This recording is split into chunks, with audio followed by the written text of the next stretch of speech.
And now I'd like to welcome everyone to today's webcast, Nurture Your Team, Grow Your Revenue, the benefits of a work smarter culture. Before we get started, I'd like to take a moment to introduce our webinar sponsor, Carrot Legal. As an ALA VIP sponsor, we are honored to have you here with us today. Carrot Legal is a legal software that makes life easier for everyone in your firm.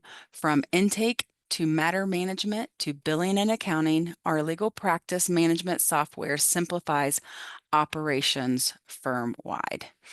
We are joined here today by Lisa, Laura, Samantha, and Chelsea. Lisa Hazen from Carrot Legal will be acting as the moderator. Welcome, Lisa. We're looking forward to hearing all about what everyone has to share with us today, so you can go ahead and take it from here. Thanks so much, Joy. And thanks to everybody for joining us today. We're really excited to be here. We have a phenomenal group of panelists who are going to walk you through their thoughts and impressions on what does a work smarter culture mean and what impact can it have on your firm. So you're in for a treat, and we really look forward to diving deeper into the topic with you today.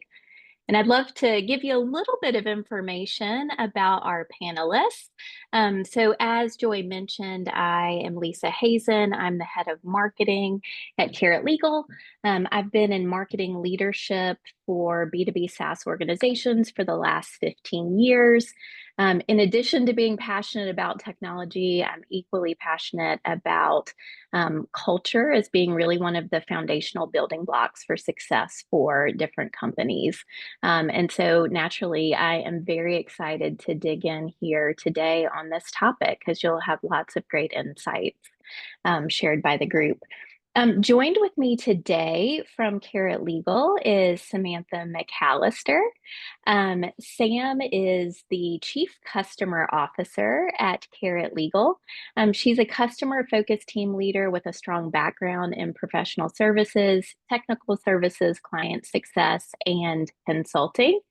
Sam is also a vocal advocate for diversity and inclusion, having founded her previous company's first employee belonging group for women in tech, and is a current board member of the Fee League, a community of business leaders across a variety of industries invested in improving representation and gender equality. Sam, welcome. Glad to have you by my side. Next up, we have Laura Kennedy. Laura is the CEO and co-founder of Circle Management Group, a leader in technology consulting for law firms, corporations, and government agencies. You probably are very familiar with Laura. She is a well-known and trusted partner for law firms looking to work more efficiently.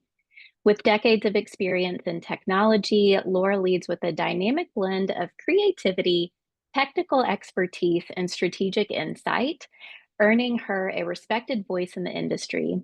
She sits on advisory boards for top software and consulting firms and frequently speaks on legal tech and innovation. Laura, welcome. We're glad to have you with us today. And last but certainly not least, we have Chelsea Lambert. As the founder and co-CEO of Legal Tech Decoded, she brings 20 years of experience in law firm operations, practice management, payments, and legal technology. As a former practice management advisor for the Chicago Bar Association and co-founder of Legal Tech Media Group, Chelsea has dedicated her career to educating attorneys on the tools and innovations that power modern law practices. Chelsea, welcome. We're glad to have you. So together, these panelists really excel not only in the realms of technology and the legal industry, but they also really stand out in their commitment to developing really strong teams that work alongside that technology to build even stronger organizations. So without further ado, we're going to dig into what you'll hear more from us in our discussion. So you'll hear from us in terms of what is a work smarter culture. What does it mean? Who are the key players in developing and nurturing a work smarter culture? And then finally, what's the role of technology in really enabling that work smarter culture? We'll cover a few different anecdotes and insights along the way, but it is sure to be a really rich discussion for everyone involved. So with that, let's dig in deeper into what exactly is a work smarter culture. When we say that, what does that mean? It can sound a little bit nebulous, but let's get a little bit deeper. So there's a lot of research regarding work-life balance, well-being initiatives. What does that mean for law firms? And with that, Laura, I'd really like for you to dig into what are your thoughts surrounding when you think of a work smarter culture, what does that mean to you? What it means to me, Lisa, is you're really balancing your clients' satisfaction with your employees' engagement and aligning that with your culture in terms of your mission and your values and all of the things that make your firm, the DNA of the firm. It really starts when you're engaged in a work smarter culture, your DNA of your firm is really singing, it's thriving, you're growing, and people who are working within the firm or engaging with the firm feel that energy. Definitely. I love that definition that you wrapped around it. Sam, is there anything based off of your experience in different organizations? What would you add to that definition? Yeah, so just to add to what Laura said, I think culture often gets mischaracterized a bit as, maybe just perks or personality, when in reality, it's the operating system of the company. As Laura said, it's your DNA. When culture is intentional and it's aligned with the mission, it really becomes a multiplier. It guides how your decisions get made, how people show up, how teams navigate complexity. And so I think it's really important to note it's not just culture for culture's sake. I think culture can be a bit of a buzzword. And it's really about building that infrastructure that enables the business to deliver ultimately on its promise to its clients, right? It means designing values, rituals, behaviors that really reinforce the outcomes that you're really shooting for that are aligned with your mission. So I love that. I think that that's a really great addition to what we're trying to explore today. And for the group, one of the things that we covered in our prep session is there's a really great resource out there if you're looking for additional reading, which is Patrick Lencioni's The Advantage. And one of the things, so Patrick Lencioni, for those of you who are not familiar, he is a management and leadership consultant and in this book, he really talks about there are kind of two sides to the coin of any great organization. One is the healthy part. So that would be surrounding that work smarter culture that we're talking about. That's the inherent DNA to the organization. And then the other is the smart part of the company. So that's more on the specific technical skills, the different areas of ownership surrounding marketing or finance or technology, both are very important to having a really successful organization. But the healthy part of an organization is really the place where a competitive advantage really lies. That is the most difficult part to get right in an organization. And that is the most difficult part to really be able to replicate. So when you're thinking of standing out from the competition, really digging into that healthy part or this work smarter part is the area where you can truly distinguish your company and your firm.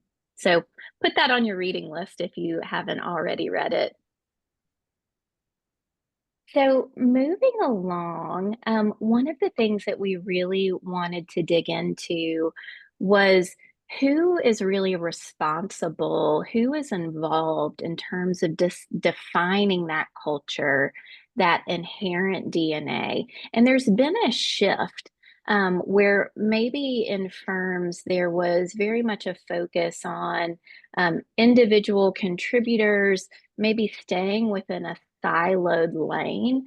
But what we're seeing now is really more of an emphasis on teamwork, collaboration, and what maybe was a silo has now broadened into how are we working together as a team.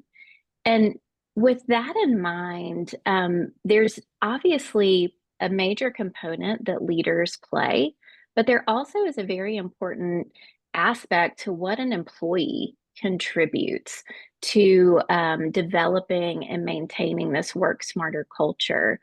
Um, Sam, I'd love for you to expand a little bit more around what you see is really an employee's role after leadership has defined what we're trying to accomplish. How does an employee or an individual contributor fit into that?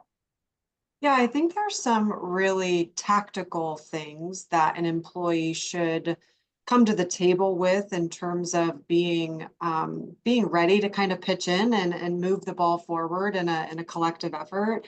But my experience has been that before you can get a group of people moving to rowing in the same direction, if you will, doing kind of a level set on your core values as a team and how you are going to show up at work every day is something that I have found absolutely invaluable. And that is actually Brene Brown, and another author and leader in the space, thought leader in the space in terms of leadership and how you show up. Her book, Dare to Lead.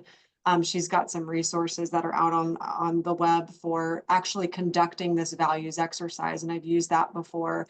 But really understanding and defining how you're going to show up each and every day, it really helps when that is a collective thing that is created so that it's not just, you know, the firm admins trying to like muscle their way through trying to get to a more efficient workspace. It has to be something that there's an opportunity to kind of weigh in and then buy in. Um, but a bit more tactically, you know, for employees, I feel like there's certainly a responsibility to take ownership, you know, how they use time, tools, resources. There's really a responsibility to raise inefficiencies. And we'll talk a little bit more about this you know, coming up, but using something like a customer effort score that can really help you to measure um, how efficient or inefficient someone's processes are today, what it looks like and feels like to do your employees' jobs, and then really coming to the table, being willing to collaborate with clarity and staying curious and humble. You know, it can be very, very easy to kind of settle into, well, this is the way we've always done it kind of mentality. And that is really, you know, the enemy of progress. So. Laura, what So, would you expand on? yeah, I was just, you knew I was getting ready to say something, didn't you, Lisa? So as I was listening to what you were saying, Sam, I agree with you. And I think in the initial stages of firms moving away from the individual contributor to the team, I think people tend to gravitate into teams where like finds like. People want to be in around people who are similar in how they see the world, similar in how they view their work, similar in the problems that they have, all of those things. But what ends up happening, I think, as the teams grow and they shift, they realize that much more can be gained from bringing in people who think differently, who are coming maybe from a different practice area or coming in from a firm that used a different piece of software. And that's the only way really that teams are going to grow and shift is by bringing in more information and bringing in more options for growth and change into those teams. And whatever measures the team is going to be aligned against, those need to be reevaluated constantly because with the growing and the shifting also comes different problems in communication and collaboration. So the team leaders need to be sure that they're checking in all the time with folks and not letting the team run wild with trying to accomplish things and that they stay on course with the mission and the values of the firm. I love that. Chelsea, from your experience, how have you seen it be beneficial to really bring more people into the conversation so that it's really representative of not simply just an echo chamber of like a small group? How have you seen that be successful?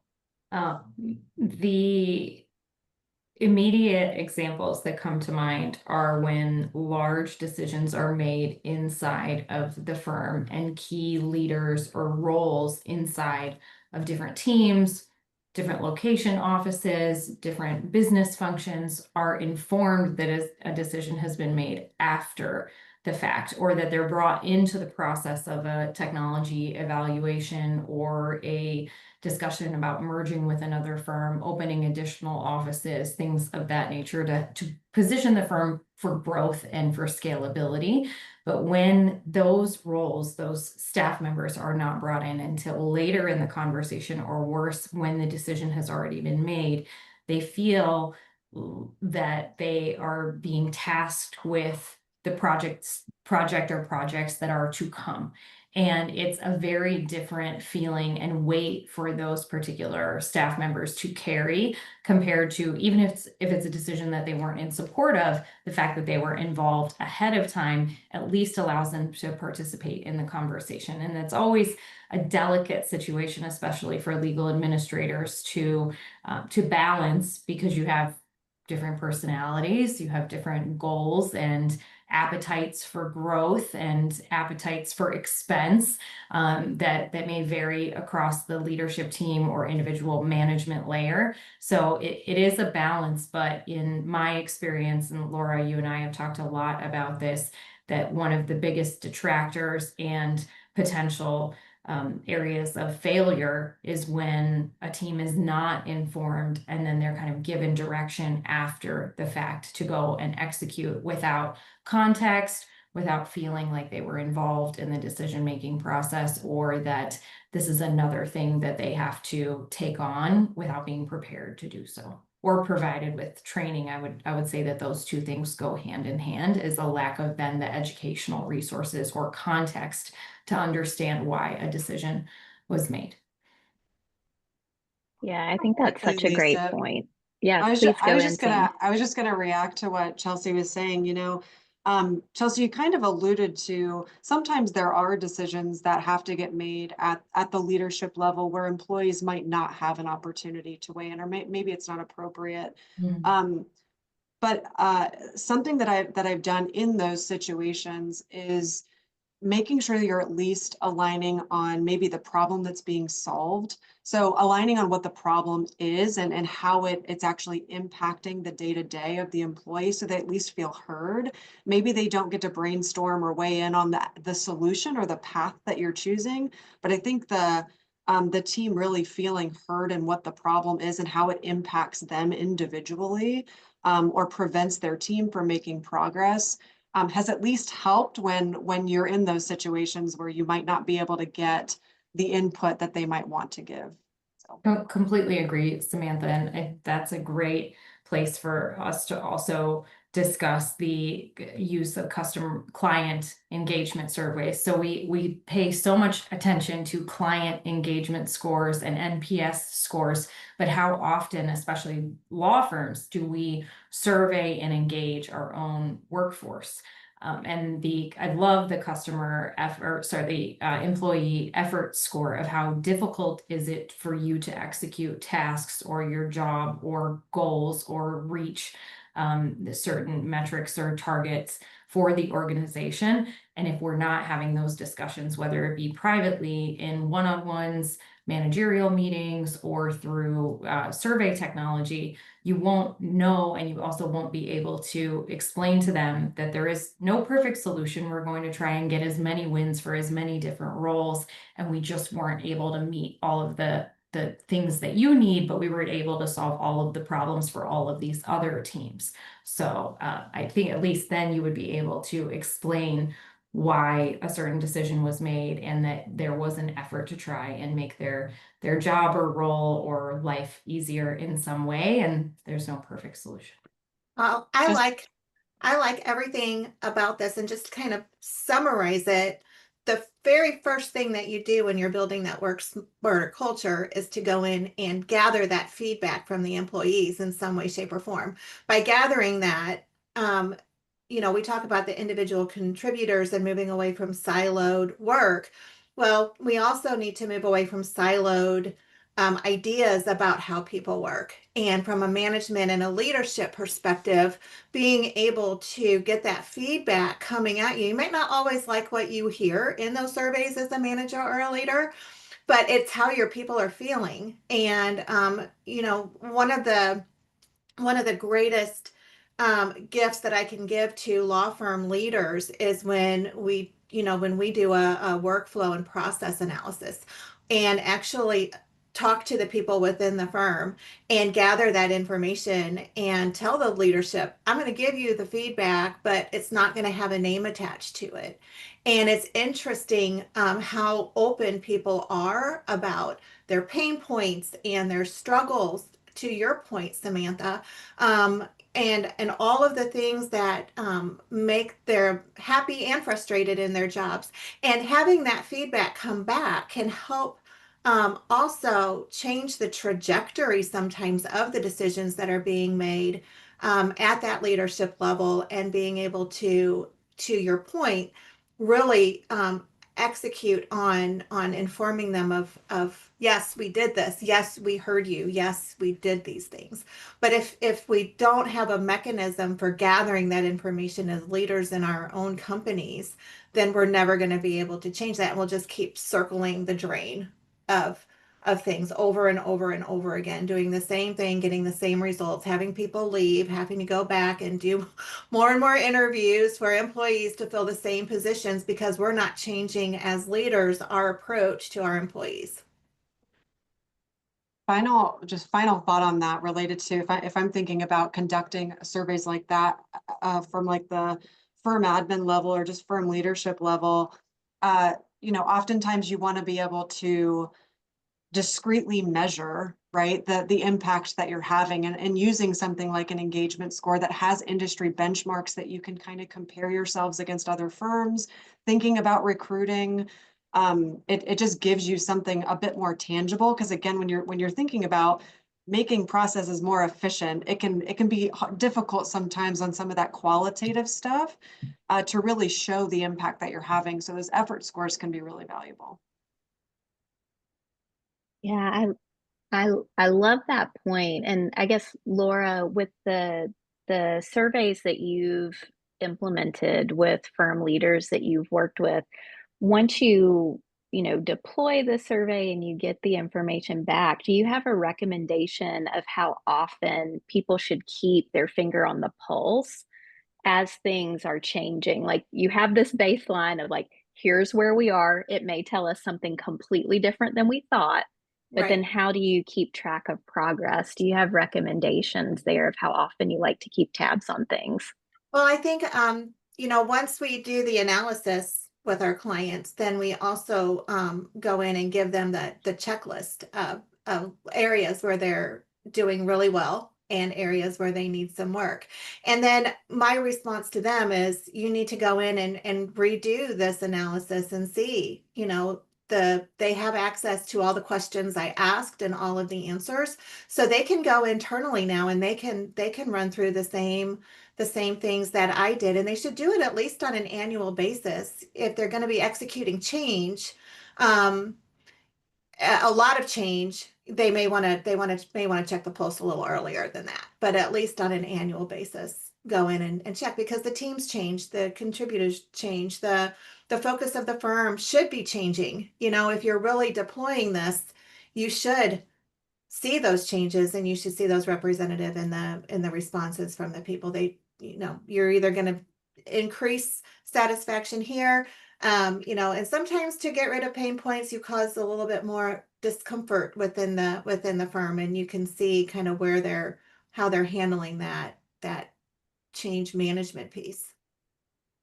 Yeah, absolutely. And I think as you define what is the path, or Sam, to your statement of what's the problem statement, I think then it's super important for everyone to be on the same page as what are we actually solving for? Where are we in terms of the timeline of getting there?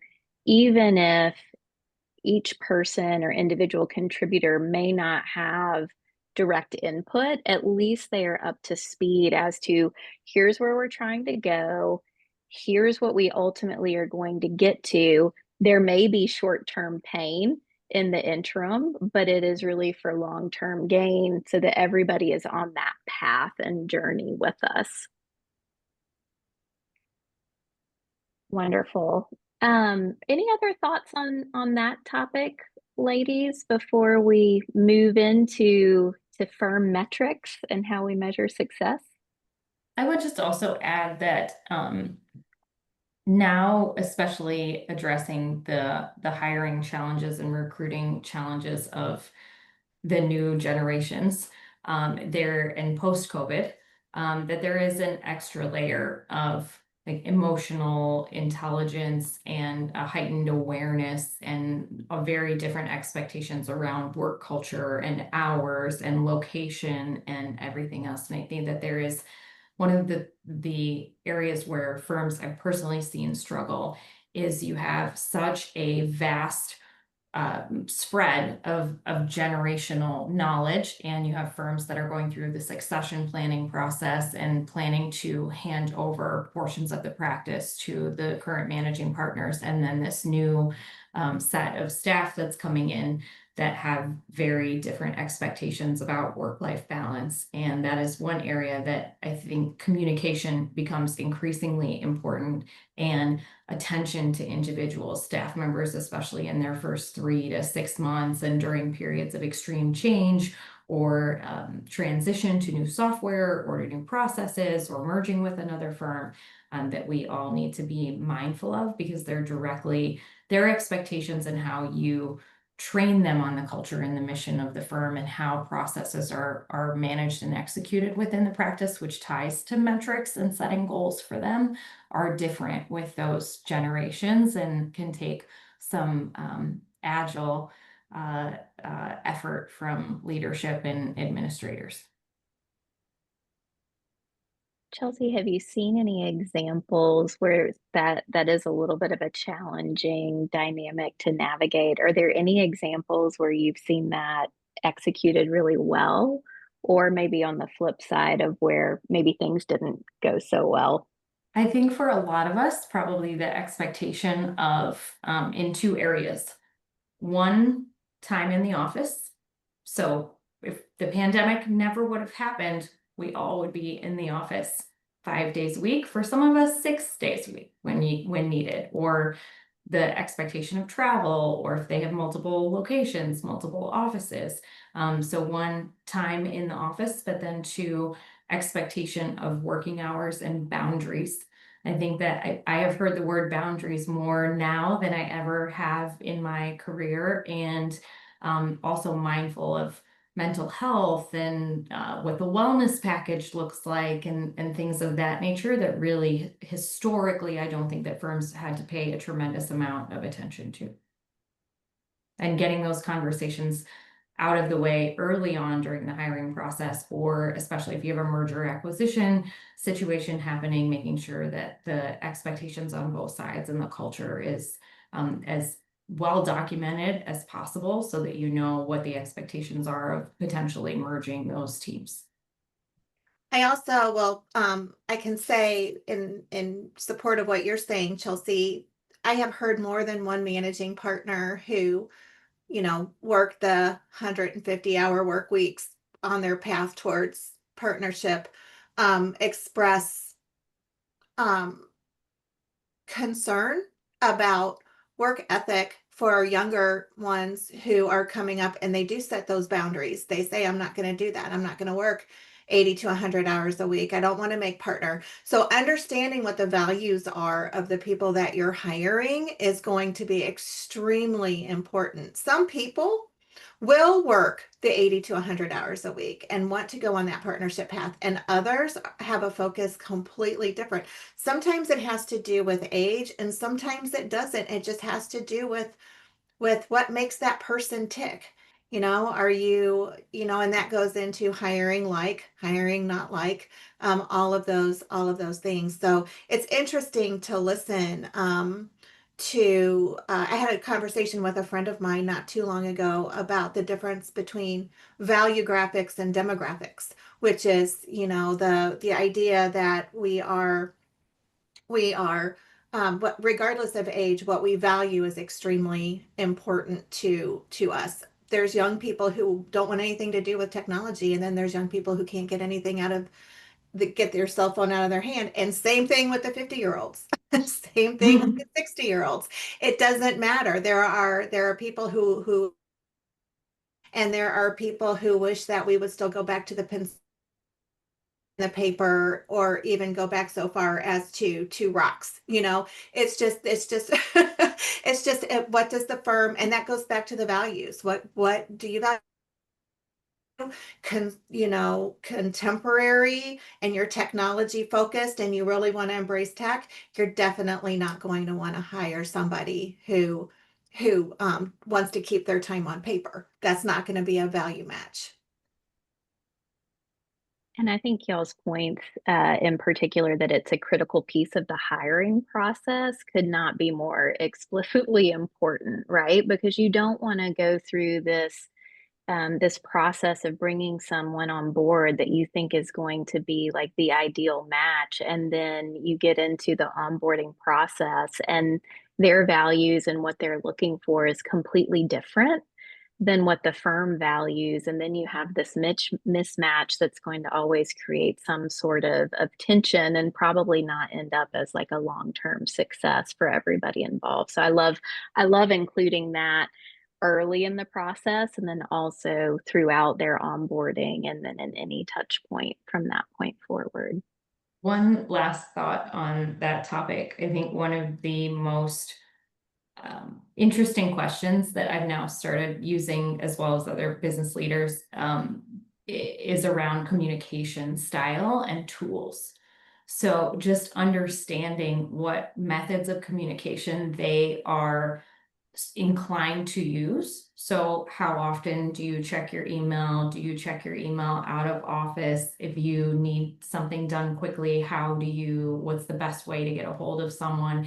And listening to the tools that they have used previously, depending upon what type of technology they've been exposed to. Is it text message? Is it Slack?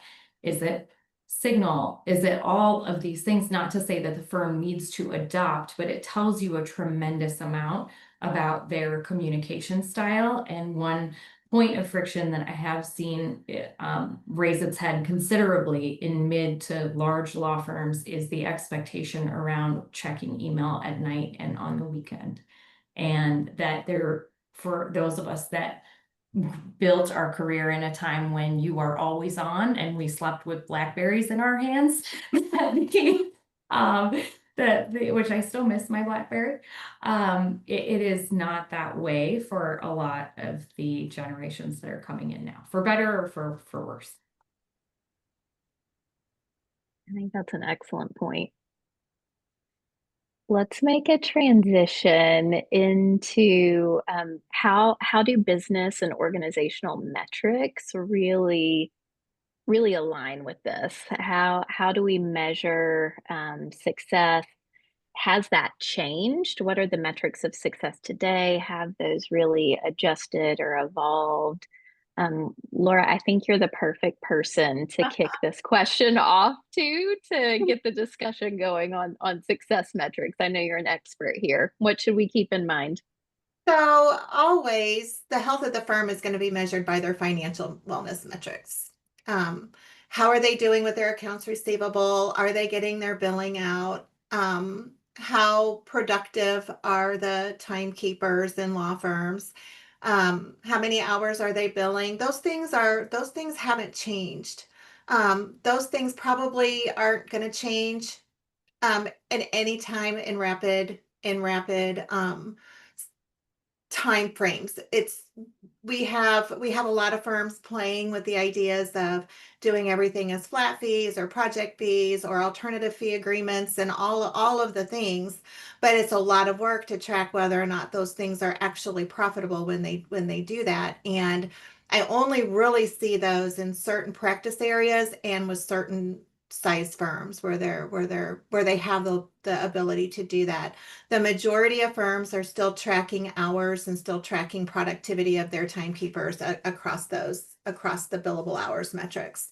Um, the um, the way people are approaching those hours though is very different. Like, Chelsea said, and everybody's on the panel has been saying, when they work is and how they're doing those are going to be specific to the person, to the situation, to the firm, to their position, to the type of law that they're working through and things like that.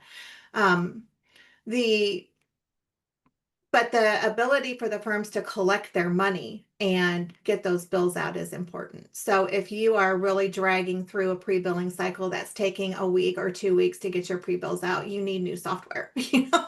There's no excuse. You either need new software or you need to really figure out what's causing the timekeepers to not get their time in on time in order for you to get the billing out.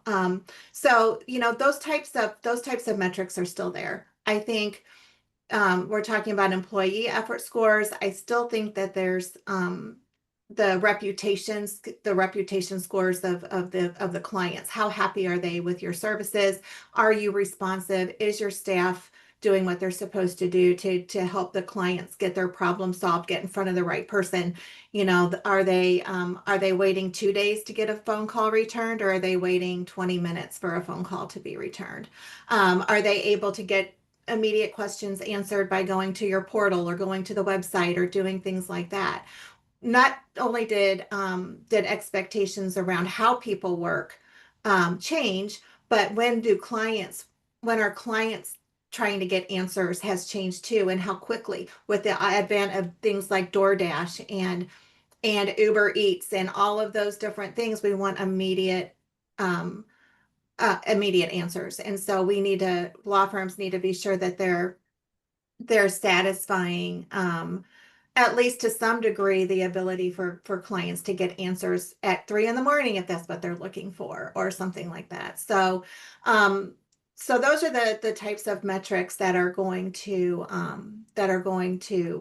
start to become more and more and more prominent with client relationship management software and portals and your website even. Those are, and how quickly are things happening, are the metrics that we're going to be looking at.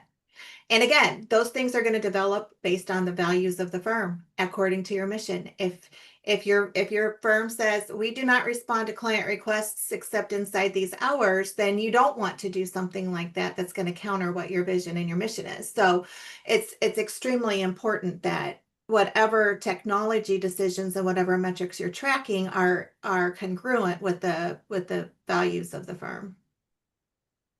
I think just to add to what you're saying, Laura, once you have decided what your North Star for metrics are going to be that are aligned with your mission and vision, making sure you're communicating the updates and providing visibility to your staff on how you're tracking. Are you doing well? Are you not doing well? How are we going to pivot? I love your thought process on the focus on clients, on client attracting new clients, retaining clients. That there's a lot of emphasis on this as the market gets more competitive, and so just making sure that the staff can kind of see the way you're progressing. And if you're not doing well in certain areas, that can be a very honest, open conversation. Like, here's something that we said matters, and maybe we're underperforming. And so here's what we're going to do to pivot and make that kind of a rah moment, if you will, for the staff. So just providing that visibility once you know what that North Star is. Yeah. I like the idea of the North Star. That's good. That's something that people on this webinar can take away is, what is guiding, the North Star is your guide. So, what is that? That has to be defined. I like that. It's a very good visual. Mhm. And all of the themes that flow up into, there's so many different components for that guiding star, whether it be marketing, intake, client experience, acquisition, recruiting. There's so many pieces that will all flow into the North Star, and it's easier to break that down and explain the overall mission in that way than a arbitrary target of X% of revenue growth. Yeah. I think that also speaks, Laura, very well to the mission driven and understanding that not everyone is money motivated or revenue motivated. It is are they service oriented? Are they revenue oriented? What motivates them? Is it quality of life? Is it being able to, if they hit targets, get an extra day of PTO? There are very creative ways that actually don't cost the firm a lot of actual hard costs that can help motivate them to hit a target. Yep. And completely agree with the billing cycle and the reporting and software evaluation. I think it's always interesting to see firms and organizations alike put KPIs on the board or lay out metrics. And then when they actually start driving the team to hit them, they find out that none of that information is readily available, and out come the spreadsheets. Then hours and hours and hours of manual tracking or digging for information and data. Right. Right. And that's another clue that you might need new software is if your metrics are being tracked inside of spreadsheets that have to be manually updated by your staff, taking hours and hours and hours. I thought we would get through this entire webinar without using AI, but there are tools. Almost made it. There are tools out there that can help, speed things up and help with all of these things, but you have to choose the right tool. There's so many that say they can do things that they can't do, or help you do things that it can't do. You have to choose the right ones in order to really manage the vast amount of data that can be produced from starting to track these metrics and KPIs. So you gotta be really careful. I've seen firms get KPI overload too, where they're tracking so many things that they don't even understand what they're tracking, So it's just Tracking important. for the sake of tracking. Tracking Correct. for the sake of Correct. Yeah. tracking. Exactly. Yeah, just gives you a nice little security blanket that I'm tracking something, but it may not actually move the needle. I think going hand in hand with the tracking is not to have the metrics overload and the grow into metrics, because it doesn't, when you have too many, you can't actually get to know the numbers very well. And that's something that I've also seen firms, especially those that might get involved in coaching programs or hire external consultants. And now all of a sudden they see this ideal spreadsheet of 100 KPIs and they have to start tracking them tomorrow. And they don't spend enough time with each of those numbers to really understand and learn where they come from. Yes. To be able to pivot or make course corrections.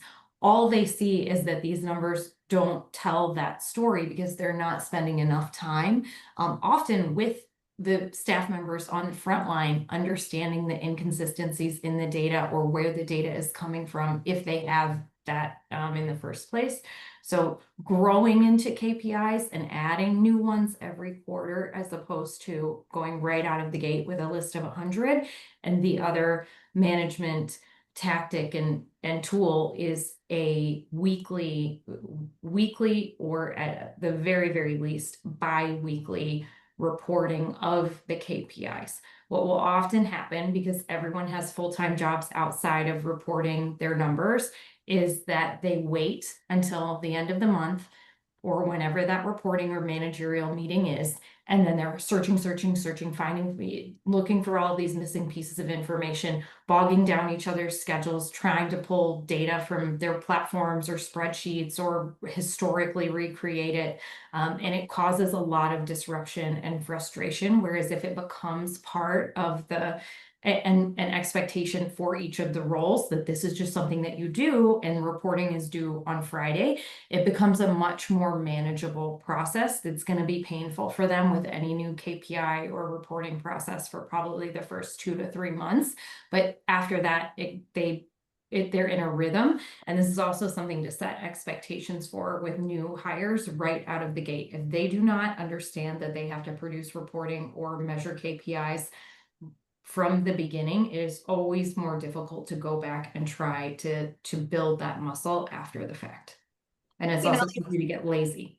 yep. And Lisa, you started the conversation around, you know, whose responsibility is this work smarter culture, and we started talking about the employees. But in this particular instance of measuring and determining what the KPIs are, this is really leadership, 100%. I cannot tell you the number of times I have been consulting with law firms, and I'm talking with managing partners, and they say, we have to have this report. This is the report we have to have. And then you get down to what that report is, and you realize that beneath that report are hundreds of staff hours, reports being created outside of their software system, which is a huge red flag, honestly. You know, in this day and age, there should not be bank reconciliations being done on spreadsheets. There should not be reports being generated out of Excel. You know, when you start to pull numbers out of data and you start to deal with it over here, or you're not, you know, those are the types of things that make me go every single time. Because if they don't know where their numbers are coming from, then you change them into a different piece of software and the numbers are not the same. It causes unbelievable chaos. And one of the things that, you know, and I think we're going to be segueing into it, I think, in a minute, but, you know, really about technology, but you really have to know where your numbers are coming from. You really, really, really have to know. And you have to know what people are doing with the numbers, if what numbers are coming out of where, going into what report, if you're going to do it, and then what are you actually looking at?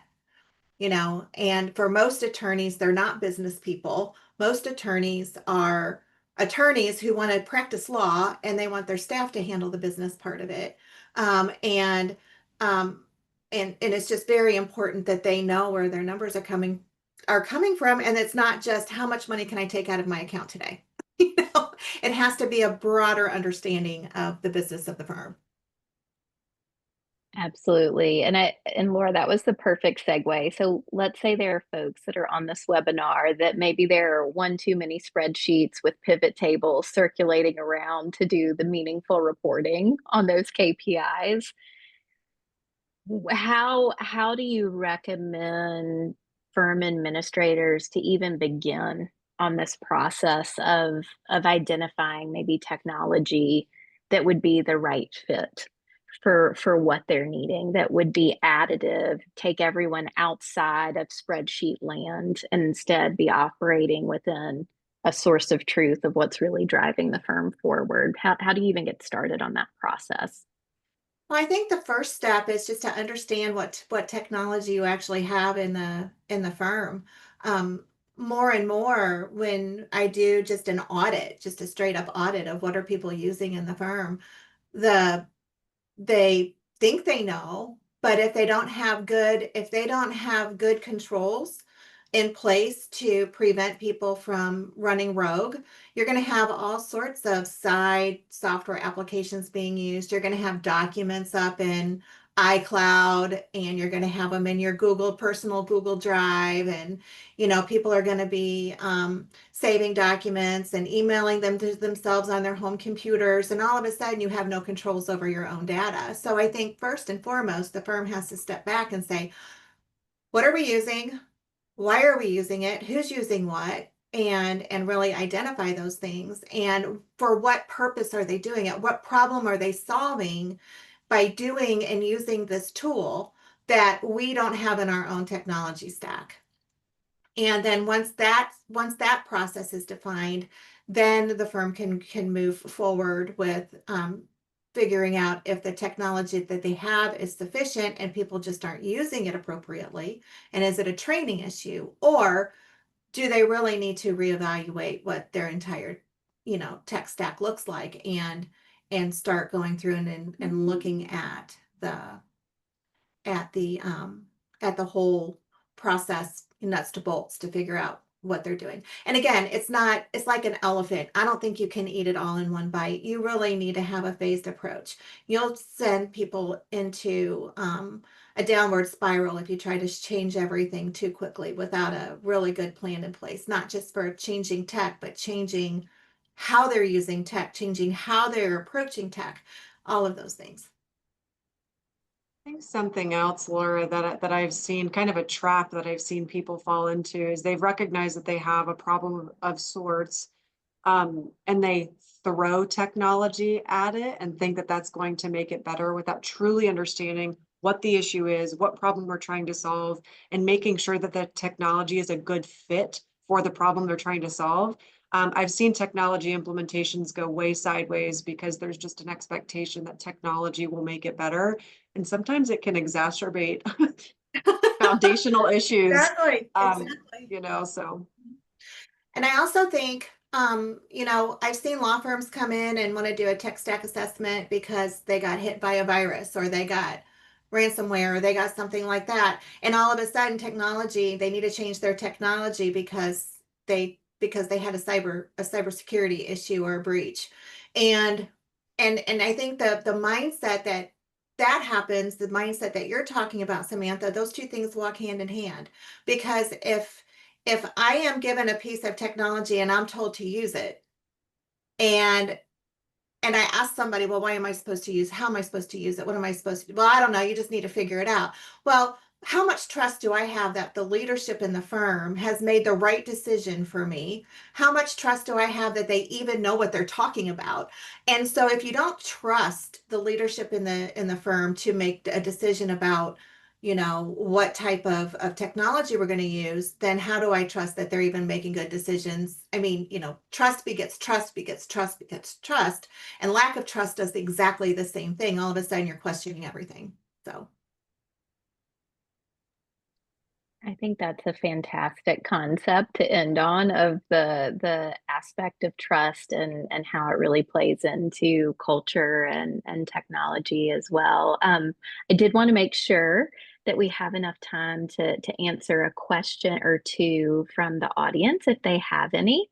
For those of you who are still with us, we would love to hear any questions or comments that you have for the panelists. You can just put those right in the chat, and we will get to as many as we can.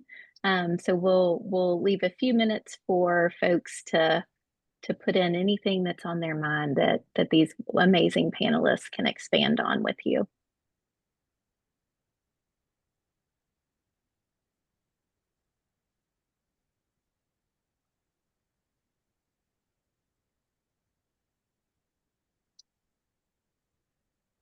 Okay, I do see one question that has come in so far. Um, Laura and Chelsea, I think that this would be a great one for you guys to kick off with. What are some simple automations or adjustments that you've seen firms make that really have the biggest impact on success? I have one, Laura, if you do know.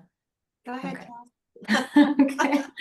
I think, and something that we didn't spend a ton of time on today, but the consumer expectations, especially if you're in a law firm that delivers a consumer practice area. So family law, personal injury, criminal defense, real estate planning, so on and so forth. The intake process is something that can be highly automated and delivers a exceptional level of customer service, client service, and professionalism. And coming from personal experience as a shopper of law firm services during different life events, that is something that can be solved now with the wonderful tools that all the platforms provide, some stronger than others, which is where Laura's expertise comes in. But that is something where when you deliver an exceptional client experience right from the start, and you also automate the intake or initial consultation journey, whether it be through forms or retainer fee agreement automation, it allows you to focus on bringing on and onboarding a new client, and it also decreases the stress level within the team. So it's a win-win for both culture and client experience, which in turn will also increase your likelihood of referrals. And those are automations that are often readily available inside of a platform, even in the simplest capacity of just automated document e-signature or intake forms that create the client file, like simple automations that never seem to be set up or don't get set up properly. And I would also say that wherever possible, you can also incorporate very commonly used tools like meeting, booking, scheduling tools, whether that's Calendly or Acuity or other integrations that might be available. But that is one area that's such low-hanging fruit that really makes the difference and establishes this incredible level of professionalism. It also allows you to scale through being able to work with virtual receptionist providers or off-hours coverage, and really focus on serving the client and not the paperwork. Yep. That's excellent. And the other one that I was thinking of was just inside the firm itself. If you're not leveraging task templates of some kind to automate simple tasks and let one click workflows drop the tasks for managing, the initial parts of a case or setting up a matter, or even some of the things that the staff can do. And you have that capability within your software system. If you're not leveraging that, that's a shame, because a lot of efficiency can be gained by templating these types of things that people do over and over and over again, so that you don't miss your own deadlines. Yeah, bring the SOPs into the software. That is what it is there for. And then you also create consistency and quality standards by everyone following the exact same process. And you can also see where certain team members are not following the process, which is in a work from home or remote environment, is also gives you eyes and ears into whether or not things are actually happening when they should, how they should. So those quality controls are in place, which again ties right back to the client experience and likelihood of referrals. Right. And the leadership has to be a part of that, because usually designing those SOPs and getting those processes streamlined within the firm, it gets all mucked up when one attorney has to go this direction and one attorney has to go this direction, and there's no compromise within that team to oversee it, because it's really hard to process something if it has to go in, if people have to remember, oh yeah, well, this is how John does it and I have to do it this way, and this is how Ray does it and I have to do it this way, and this is how Susan does it and I have to do it this way. If the attorneys can get into alignment on some of the simple things, it can save your staff hours and hours and hours of work. Absolutely. Not recreating the wheel for every single person that you're interacting with. Correct. We had some really great feedback from John. John, thank you so much for your question and comment surrounding preferred communication methods being a really helpful way to identify areas of change and opportunity. Sam, he did also have a comment, and I think this would be a great thing for you to expand on regarding the customer effort score. We touched upon it a little bit, but could you just kind of round that out as to how you think about it and what the meaning and impact is there? Yeah, so with the customer effort score, that is actually it's traditionally used to gauge how easy it is for customers to interact with a company or something like that. But I've used it and adapted it to measure internally, evaluating the employee experience. And so that again is just a discrete, and you can, I mean, it can be as simple as a couple of questions, and you give a scale of 1 to 7, and you measure it over the course of time as you are implementing new things that should be alleviating burdens or administrative tasks or things like that for your staff. And then something else that I usually use as a tool in conjunction with that are skip level meetings. So, you know, Laura and Chelsea both talked about, you know, really hearing from the ground, like what is really going on and what's causing pain. And if you don't have time for that, you know, bringing in a consultant like Circle Management Group to do that effort for you and collect unbiased feedback is also an opportunity. But I find that skip level meetings combined with the discrete method of the customer effort score really seem to go a long way with setting the stage on where you're at and where your opportunities are. Fantastic. Thank you so much for expanding on that for the audience.